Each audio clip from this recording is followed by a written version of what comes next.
السلام عليكم ورحمة الله وبركاته مشاهدينا الكرام.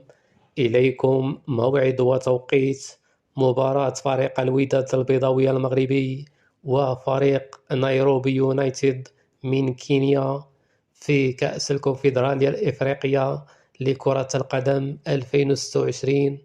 قبل ما ندخلوا في التفاصيل، اللي كيشجع فريق الوداد البيضاوي يتابونا معنا ويدير شي جيم باش يوصلوا جديد إن شاء الله. إلى التفاصيل. يتوجه فريق الوداد البيضاوي إلى كينيا لمواجهة فريق نيروبي يونايتد من كينيا في إطار المقابلة الخامسة في دور المجموعات في كأس الكونفدرالية الإفريقية لكرة القدم.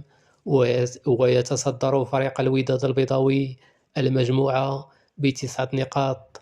المقابلة ستنطلق يوم الأحد المقبل الموافق ل8 في شهر جوج 2026 في الأوقات التالية: التوقيت في المغرب والجزائر وتونس 2 مساء، التوقيت في دول الخليج 5 مساء، التوقيت في الإمارات 6 مساء، التوقيت في أوروبا 2 مساء.